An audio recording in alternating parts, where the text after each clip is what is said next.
Did you bite your thumb at me? I do bite my thumb. Did you bite it at me? I do not bite my thumb at you, sir, but I bite my thumb. Don't be so melodramatic. You dress up like William Shakespeare at a costume party and call me melodramatic? I dressed up as the bard himself for a frolic among friends and family. You, however, dressed up as a two-bit hack. Two-bit hack. At least I can take credit for my work.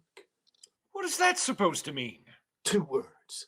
Christopher Marlowe, who, by the way, wrote the play that I started in my Broadway debut.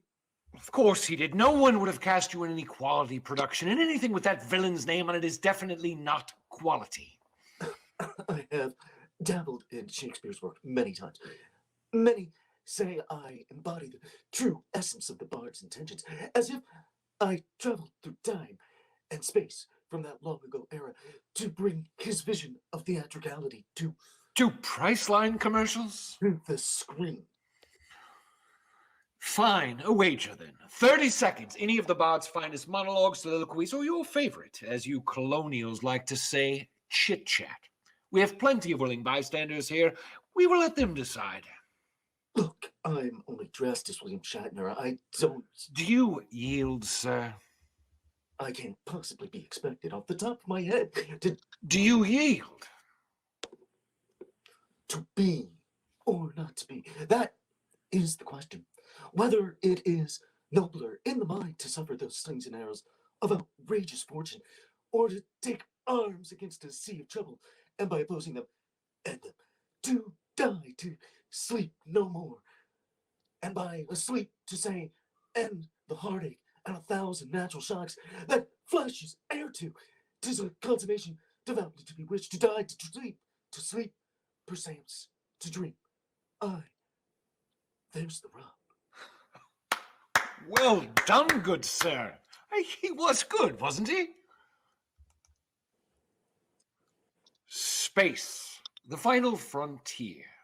These are the voyages of the Starship Enterprise. Its 5-year mission to explore strange new worlds, to seek out new life and new civilizations, to boldly go where no man has gone before.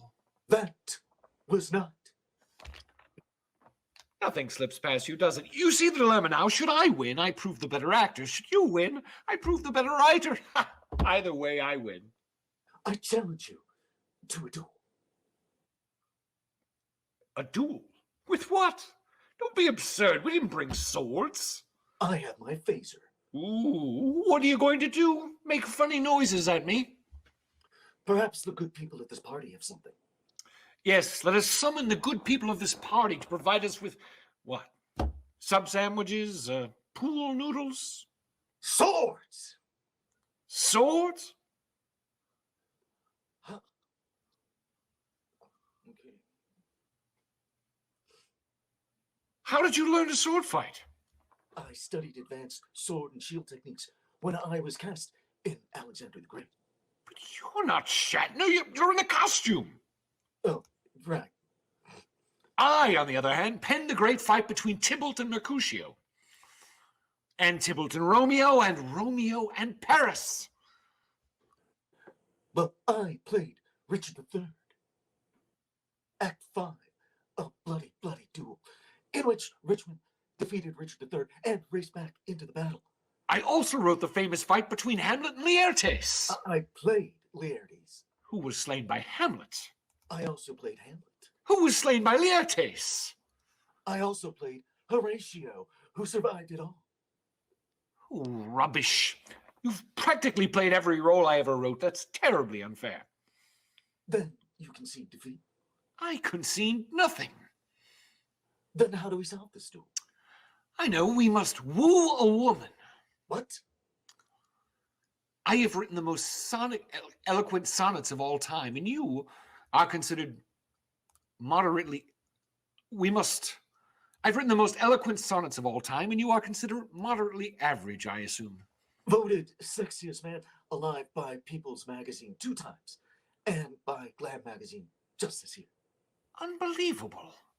James Tiberius Kirk, at your service. Fine. choose a maiden. Oh, what? Choose someone to woo. Any volunteers? That one. There. Woo away. Of course, I must go first. Show you Neanderthal how it's done. You would what? Sidle up to her and be all, well, hello there, little lady. Never. I have more charm than that. Oh, yes, you have more charm. Perhaps you favor the old, how you doing? No, I would strike up a conversation, compliment something, make a connection. Make a connection. When in the chronicles of wasted time, I see descriptions of the fairest wights and beauty, making beautiful old rhyme, in praise of ladies dead in lovely nights. Then, in the blazon of sweet beauty's best, of hand, of foot, of lip, of eye, of brow, I see their antique pen would have expressed such a beauty as you master now. So all their praises are but prophecies of this our time, all you prefiguring, and for they'd look like but with divining eyes. They had not skill enough your worth to sing, for we, which now behold these present days, had eyes to wonder, but lack tongues to praise. Well, that was nice. But I'm going after the prize. They're speaking to someone. Who is that vile man? Damn it, William. I know who that man is. Who? Tell me. It's Will Wheaton. I hate Will Wheaton. What woman would choose Wesley Crusher over James Tiberius Kirk? Like choosing Next Generation over the original Star Trek. For another time, my friend. Alas, it appears the better will has won.